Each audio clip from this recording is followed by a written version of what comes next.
Buenas, soy Gunter Ceballos, profesor de la Facultad de Economía y Empresas de la Universidad de Zaragoza, de los grados de Marketing e Investigación de Mercados y de Finanzas y Contabilidad. En esta segunda clase vamos a retomar aquello que dejamos pendiente de la primera en relación con la evolución del análisis macroeconómico desde Keynes hasta nuestros días. Posteriormente hablaremos de la política macroeconómica. Y dentro de la política macroeconómica hablaremos de los grandes objetivos de política macroeconómica. Nos dará tiempo para hablar de dos de ellos, concretamente de la estabilidad de precios y del crecimiento económico.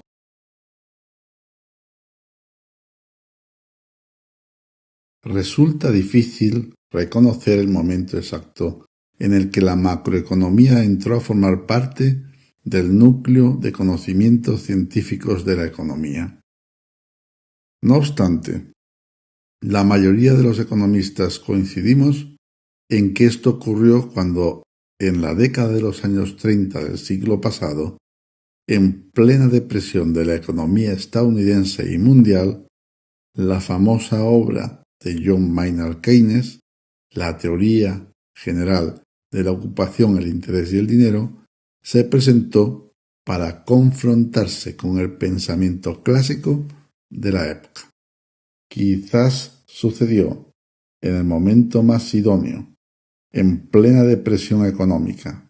No obstante, la obra de Keynes pudo extenderse gracias a que fue apoyada fundamentalmente por los distintos gobiernos de la época, con una clara tendencia interventora sobre la economía. Estamos hablando de países no comunistas, pero que, en el fondo, se enfrentaban a una importante influencia de las ideas de la época, aunque nunca llegaron a la revolución.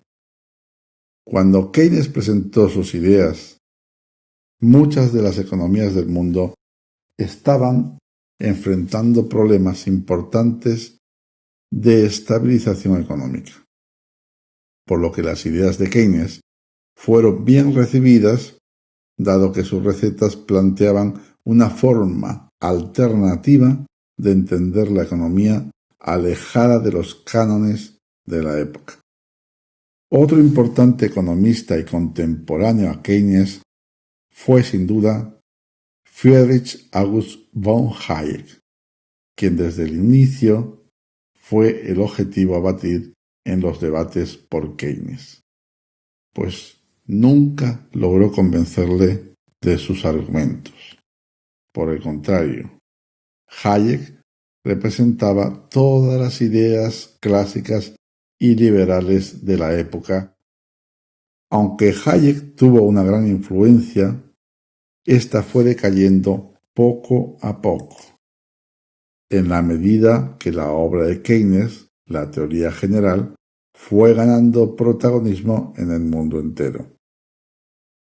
Una teoría que además pudo ser utilizada por los políticos de los distintos gobiernos para justificar su intervención pública.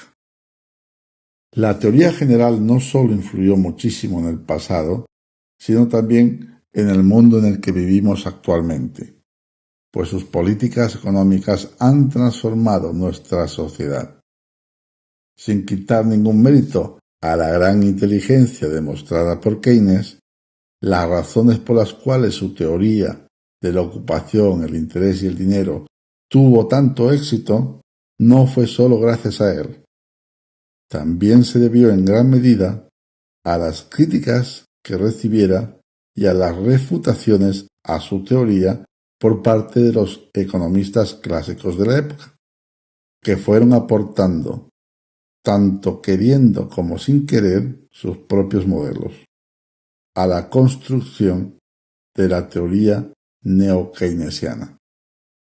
Entre algunas de estas famosas refutaciones, quizá la más importante que recibió la teoría de la ocupación, el interés y el dinero, y que influyó posteriormente en la formulación actual de la teoría neo-keynesiana, fue sin lugar a dudas la que realizara John Hicks, cuando en un artículo titulado el señor Keynes y los clásicos, criticaba con dureza a Keynes y a sus ideas propuestas. Para Hicks, los argumentos de Keynes eran cuestiones bastante triviales y conocidas por los clásicos desde hacía muchísimo tiempo. Hicks intentó demostrar mediante un simple modelo las debilidades del modelo de Keynes y la simpleza de sus ideas. Y aunque se podría decir que lo consiguió, posteriormente fue el propio modelo presentado por Hicks el que fue utilizado convenientemente para crear la estructura básica en la que se fundamenta parte del neo-keynesianismo. La ayuda de algunos clásicos reconvertidos al keynesianismo permitiría probablemente construir el modelo ISLM o de síntesis neo-keynesiana que se utiliza hasta nuestros días. Otro de los grandes economistas que influyó en la teoría neo-keynesiana a nivel mundial fue Paul Samuelson. Samuelson fue quien extendió la teoría keynesiana mediante su libro titulado Economía, que se utilizó en la mayoría de las universidades del mundo. Estos economistas no fueron los únicos protagonistas de la historia de la macroeconomía, pues hubieron muchas otras figuras, grandes figuras, que formaron también parte de esta construcción de la macroeconomía científica, como fueron James Tobin, Franco Modigliani, Roy Forbes Harrod, entre otros. En el camino fueron apareciendo numerosas escuelas de pensamiento, pero lo importante es que gracias a estos avances, hoy conocemos mejor los problemas macroeconómicos e intentamos evitarlos. Los keynesianos, al incluir argumentos clásicos, fueron transformando la macroeconomía. Aunque hubo mucha resistencia, mucha, claro que sí, pero prácticamente todas acabaron relegadas en escuelas minoritarias, como la escuela post-keynesiana, la escuela neoclásica e incluso la escuela austriaca, entre otras, constituyéndose así en una minoría con muy poco o casi nulo poder de influencia en la economía actual. Digamos que, al final, el desarrollo más importante de todas estas escuelas de pensamiento macroeconómico han terminado por pasar desapercibidas o bien han sido incorporadas al argumentario neokeynesiano. Y aunque constantemente llegan a esta escuela neokeynesiana grandes aportaciones en forma de importantes críticas y refutaciones a sus modelos por parte de economistas de distintas tendencias, estas ideas van ampliando el acervo de conocimientos científicos de la economía. Algunas de las escuelas importantes que han sido incorporadas al mainstream o teoría dominante lo es o lo fue la escuela monetarista de Milton Friedman de la Universidad de Chicago. Otras que han seguido caminos distintos, como la escuela de los nuevos macroeconomistas clásicos o la escuela post-keynesiana, van perdiendo constantemente protagonismo con el tiempo, a pesar de contar con reconocidos macroeconomistas como los de la escuela de los nuevos macroeconomistas clásicos, con la figura de Robert Lucas o Thomas Sargent como principales exponentes.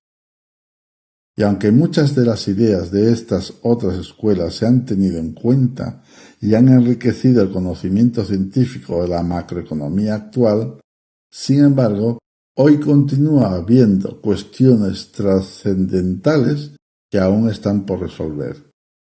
En la descripción de este vídeo dejo algunos enlaces por si alguien quiere ampliar el estudio de la evolución de la macroeconomía. Lo mismo que sugiero también el revisar otra bibliografía, al margen de mi libro sobre la macroeconomía fundamental 1.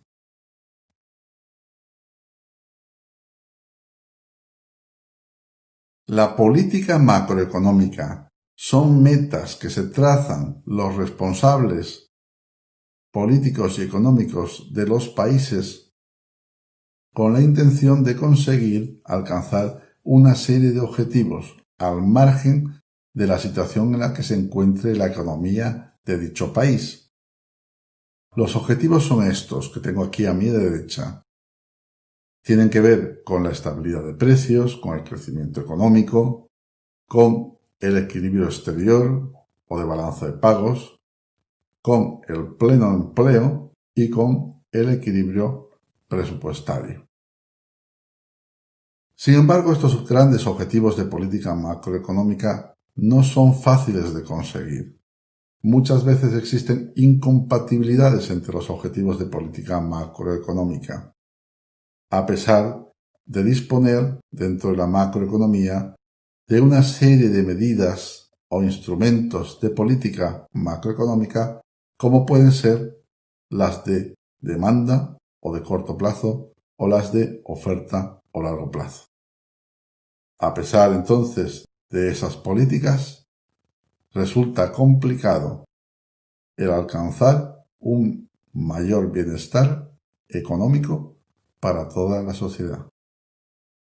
No obstante, intentaremos comprender qué es lo que hay que hacer en materia de política macroeconómica, sobre todo de corto plazo en esta macroeconomía 1, para mejorar la situación de nuestra economía y alcanzar estos objetivos.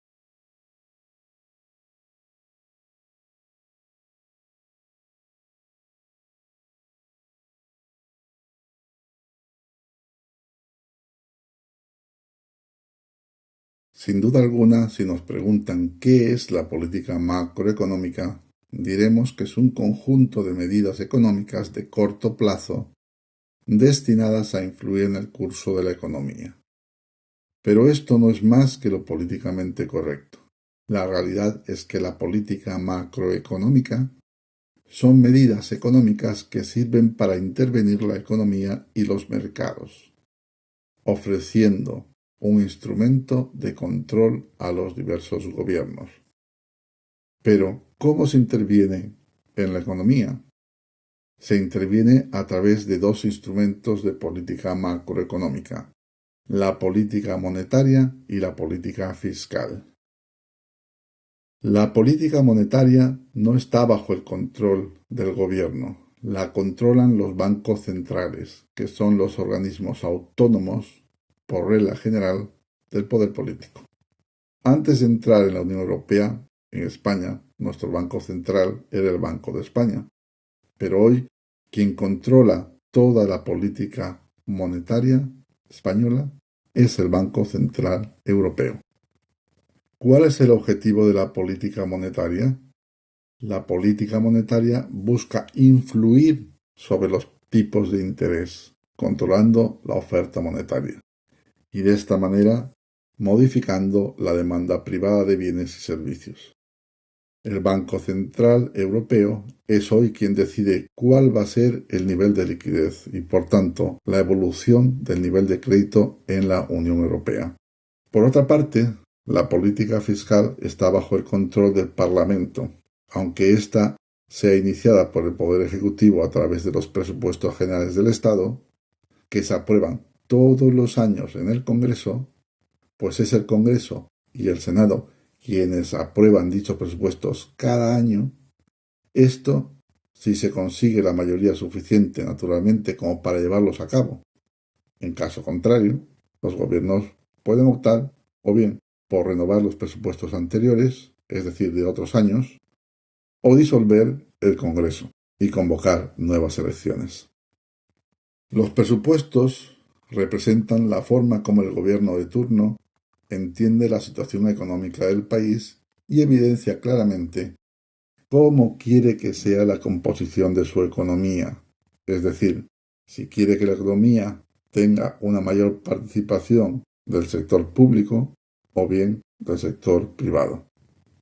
Los presupuestos generales del Estado permiten también conocer cómo va a ser la política económica de los gobiernos, ya sea esta expansiva, porque eleva el gasto o reduce los impuestos a la vez que aumenta el endeudamiento, o bien de forma restrictiva, cuando lo que hace es precisamente lo contrario, es decir, generar mayor ahorro público o superávit presupuestario, dicho de otro modo, al limitar los gastos o elevar los impuestos.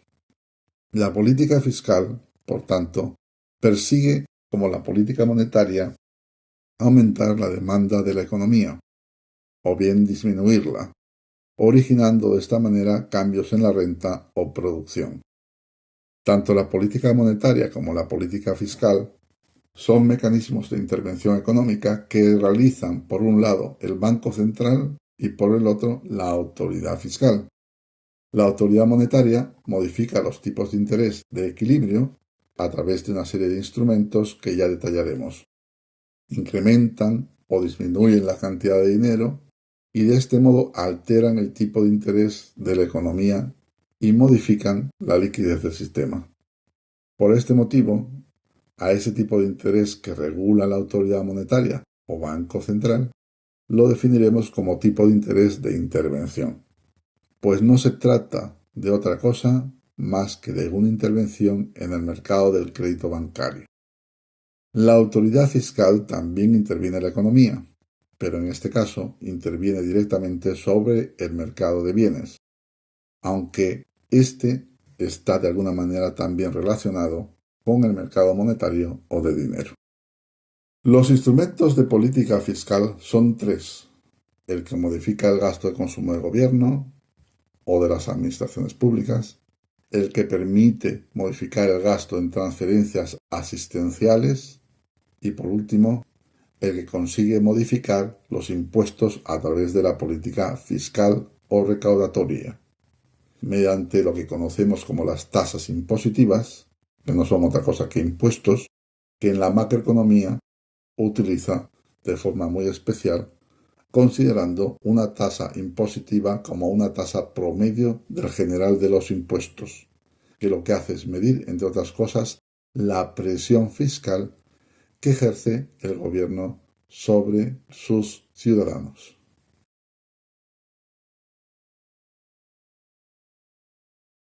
La estabilidad de precios es importante porque afecta a otros objetivos de política macroeconómica. Todos estos objetivos de alguna manera están íntimamente ligados. Cuando los precios crecen, sobre todo cuando crecen por encima del 2%, esto afecta, entre otras cosas, al poder adquisitivo de las personas y, por tanto, a su consumo, aunque también puede afectar a la inversión. En definitiva, la demanda se puede ver de alguna manera mermada como consecuencia del crecimiento en los precios, y esto naturalmente desactiva la producción. Por otra parte, los precios también pueden afectar al sector exterior, porque encarecen nuestros productos nacionales al venderlos al extranjero, pues son menos competitivos cuando los precios son mayores. También puede afectar al presupuesto público, porque desactualiza las cifras de gasto del presupuesto público. Al subir los precios, el gasto que está presupuestado para un nivel de precios puede quedarse obsoleto y, por tanto, se puede llegar a incumplir el objetivo del presupuesto público. Los precios también pueden afectar a otros objetivos, como puede ser, por ejemplo, el pleno empleo, puesto que si la producción se resiente como consecuencia de una disminución de la demanda, también esto puede afectar al empleo. Del mismo modo que cuando hay inflación, la autoridad económica lo que hace es intervenir a través de políticas de demanda para frenar el crecimiento de la demanda, y generalmente a través de la política monetaria, aunque también puede ser a través de la política fiscal. Cuando hay deflación, ahí tenemos un problema totalmente distinto. La autoridad económica, en este caso, poco puede hacer para que las expectativas de evolución de los precios de las personas cambien, puesto que Cuando estos bajan, cuando los precios bajan, la actividad económica es cada vez menor, puesto que las expectativas, al ser unas expectativas de disminución de los precios, traen consigo pues que no se pueda vender parte de la producción, puesto que los consumidores y los inversionistas esperan que estos precios disminuyan aún más. Naturalmente, la política monetaria no está preparada para incentivar la demanda. De hecho, no forma parte de los objetivos de política macroeconómica el incentivar la demanda. En la siguiente gráfica sobre la evolución del crecimiento de los precios y del PIB real, se puede observar un gran periodo de inestabilidad económica, caracterizado por una elevación del nivel de precios y una reducción en el crecimiento del Producto Interior Bruto, además, aunque no se ve en esta gráfica, acompañado de un elevado nivel de desempleo. En esta representación gráfica, el eje vertical o eje de las ordenadas mide las variaciones del índice de precios y la tasa de crecimiento de la producción. El eje horizontal lo que hace es medir el periodo de tiempo, esta vez en años. Se observa que al inicio de la democracia prácticamente hubo un gran crecimiento en los precios, acompañado de un bajo nivel de crecimiento económico. Contrariamente a lo que se pensaba desde la propuesta keynesiana, donde se vinculaba la inflación con el crecimiento económico y el empleo, más concretamente, la existencia de una relación inversa entre la tasa de inflación y la tasa de desempleo, apoyándose en un modelo teórico conocido como la curva de Phillips, en honor a su creador William Phillips, que acercaría, en teoría, las posiciones enfrentadas entre los economistas más clásicos y los economistas keynesianos para buscar un consenso. En resumen, este modelo vendría a decir que era posible reducir los niveles de desempleo asumiendo unos niveles algo mayores de inflación.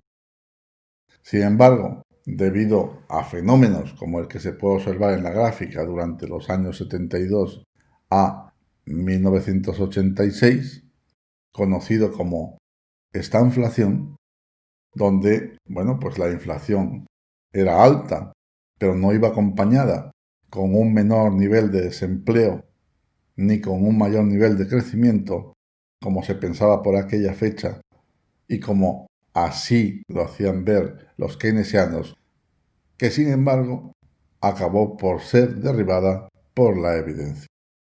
La controversia se zanjó cuando dicha relación se rompió, luego de la intervención de las autoridades económicas de aquella época, lo que echaría por tierra buena parte de la argumentación keynesiana. Sin embargo, a pesar de que no se corroboró con la evidencia, un grupo de economistas y políticos seguían la teoría de Phillips para intercambiar mayores niveles de crecimiento con mayores niveles de precios. Incluso se continuó enseñándose como si fuera una teoría realmente válida en todas las universidades del mundo. Este fenómeno no fue único en España, ocurrió en muchos países. Y fue la década de los años 70 cuando, a razón de que este modelo ya dejó de funcionar, cuando surge la escuela monetarista de Milton Friedman y E. Phillips en la Universidad de Chicago, en Estados Unidos, quienes plantearon una nueva teoría que acabó con la poca resistencia que ya existía de la teoría de Phillips y se replanteó la manera de entender las relaciones entre la tasa de inflación, el crecimiento y el empleo. El nuevo modelo plantea una teoría sobre las relaciones entre el crecimiento y la inflación salarial y el crecimiento de la producción y el empleo, introduciendo una nueva variable que permitía explicar muchísimo mejor lo que estaría ocurriendo y por qué dicha relación de la curva de Phillips fracasó. Y esta variable que se introdujo fueron las expectativas sobre los precios. La teoría neokeynesiana rápidamente incorporó la teoría monetarista como parte de su repertorio de modelos y solo los economistas más keynesianos e interventores se apartarían del consenso, agrupándose para siempre probablemente en lo que sería la escuela post-keynesiana, que fue, como explicamos antes, una de las escuelas que ha ido perdiendo protagonismo en las ideas económicas.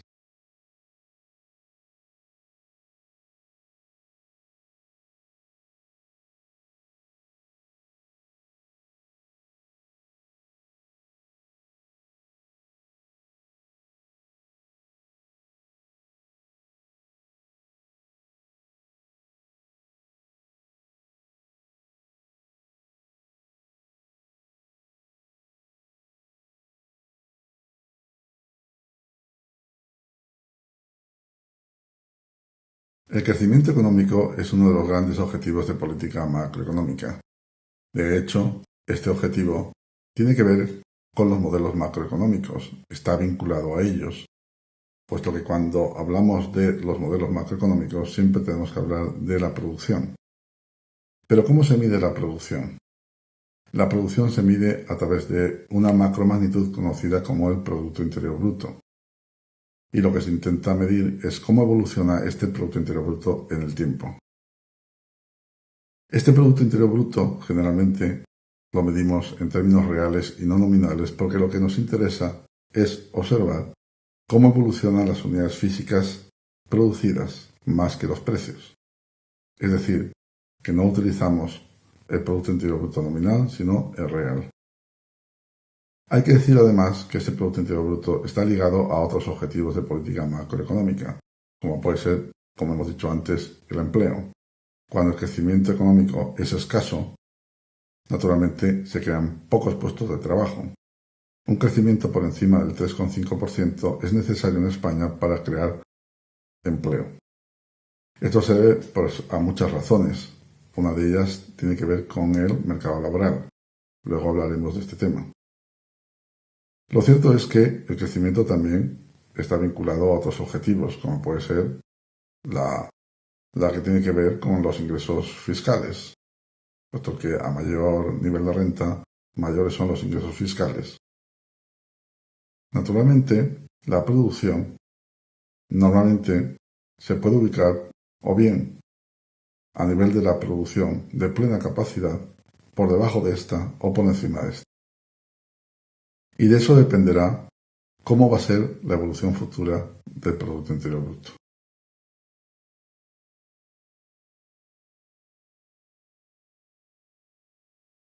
¿Cuándo es posible el crecimiento económico? El crecimiento económico es posible cuando las empresas son capaces de capitalizar sus inversiones.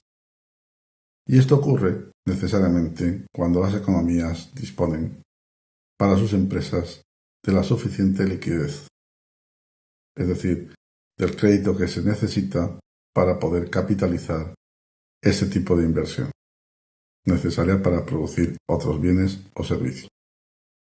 Los empresarios, por tanto, tienen que recurrir al mercado del crédito, es decir, normalmente a sus bancos, para poderse prestar el dinero necesario para realizar sus operaciones de incremento de capital. Esto no sería posible en una economía si ésta no tuviera suficiente nivel de ahorro, salvo que dicha economía consiga esa diferencia, esa falta de ahorro proveniente del mercado de capitales, o se la facilite la autoridad monetaria. Pero hemos visto que eso trae consecuencias muy perjudiciales para la economía en un futuro. Ahora bien, al margen de lo que vendría a ser este crecimiento del crédito, lo cierto es que el crecimiento económico se puede ver afectado por la tecnología. La tecnología también genera mayor capacidad de producción, pero la tecnología también tiene una relación con el empleo, puesto que expulsa a los trabajadores y estos tienen que reconvertirse y colocarse en distintos sectores de la economía. Por eso es importante que la economía crezca, porque de esa manera puede utilizar esos factores sobrantes en otro tipo de empleos. El crecimiento económico consigue que esos trabajadores puedan seguir produciendo.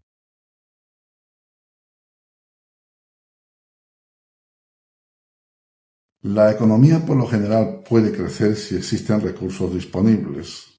Por eso es que nos las ingeniamos para intentar ampliar nuestra cantidad de recursos disponibles.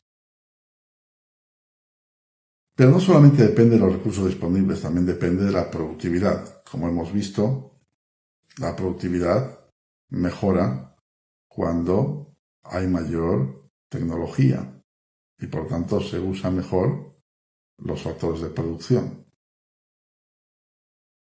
Pero no son los únicos elementos que pueden alterar la inversión. La intervención monetaria y fiscal, es decir, la política macroeconómica, también puede tener efectos sobre el crecimiento de la economía y, por tanto, sobre el empleo. En lo que respecta a la política monetaria, porque lo que hace es entregar o restringir la liquidez del sistema y, por lo tanto, aumentar o disminuir el crédito. Y cuando se aumenta el crédito o se disminuye el crédito, las empresas naturalmente tendrán mayor capacidad de invertir o menor capacidad de invertir. Pero generalmente cuando aumentan la oferta monetaria, cuando el Banco Central o los bancos centrales incrementan la oferta monetaria, esto suele ir acompañado de una mayor demanda de bienes, con lo cual ese crecimiento en el crédito aparentemente positivo es bien recibido por las empresas para realizar sus inversiones y ampliar su tamaño de planta, es decir, su escala de operaciones, de acuerdo a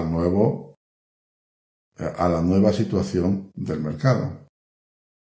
El problema ocurre cuando ese crecimiento económico no es permanente y esa demanda disminuye.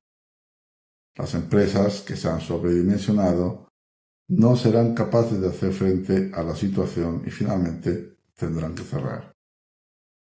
La otra política económica, macroeconómica, que también afecta a la inversión y al crecimiento económico, es aquella que tiene que ver con la política fiscal, en sus dos vertientes. Es decir, la política fiscal que tiene que ver con los impuestos que gravan a las empresas, ya sea por sus beneficios o por su producción, afecta a las inversiones que van a realizar las empresas y, por tanto, a la creación de nueva producción. El crecimiento se ralentiza y con mayor empleo. Por otra parte, cuando los gobiernos se endeudan porque tienen déficit presupuestarios, también esto afecta a la liquidez, porque esto constituye una disminución en el ahorro nacional. Es decir, el ahorro público lo que hace es restar liquidez del sistema, que podía haber sido empleada para que las empresas inviertan y capitalicen esa inversión para generar más bienes y servicios.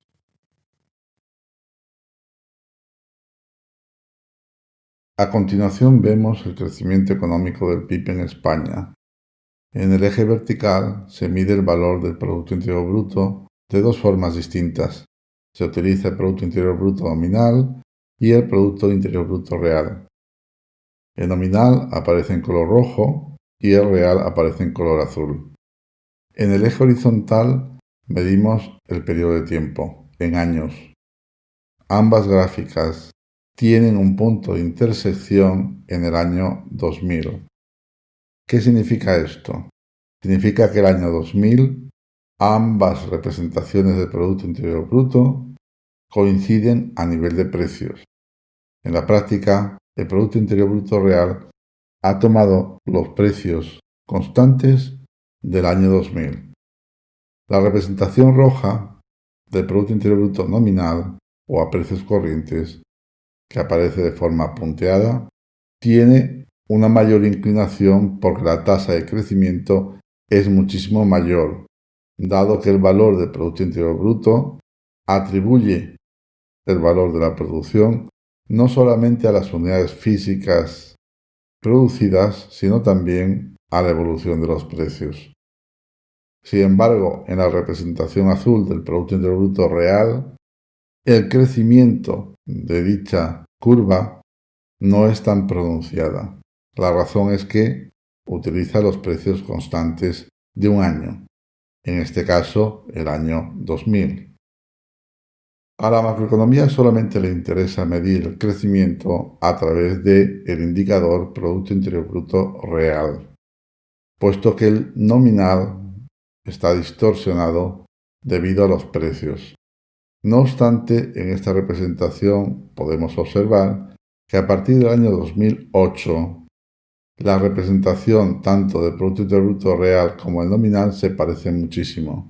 La razón es que el Producto Interior Bruto nominal, que aparece en rojo, muestra la evolución del Producto Interior Bruto cuando hubo un periodo en que los precios prácticamente no aumentaron.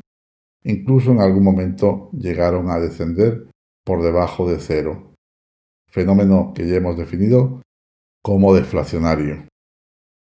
La representación que nos interesa es precisamente el Producto Interior Bruto real. Este Producto Interior Bruto real, como se puede observar en la gráfica, adolece de periodos de auge y periodos de decaimiento del Producto Interior Bruto, los menos, exceptuando el año 2008, donde empieza la Gran Depresión de la economía española, que tardaría aproximadamente unos 10 años. Otra recesión importante hubo en el año 93-94 y durante el inicio del periodo democrático. Lo que hay que decir es que este Producto Interior Bruto real no es una línea recta, sino es una especie de curva con muchas ondas, lo que constituye el ciclo económico, como veremos posteriormente. Sin embargo, lo que importa desde el punto de vista de la macroeconomía es que este Producto Interior Bruto real esté siempre en su nivel de plena capacidad de producción. Es decir, para entendernos desde el punto de vista microeconómico, que la economía esté trabajando en el nivel óptimo de producción, lo que quiere decir que en la frontera de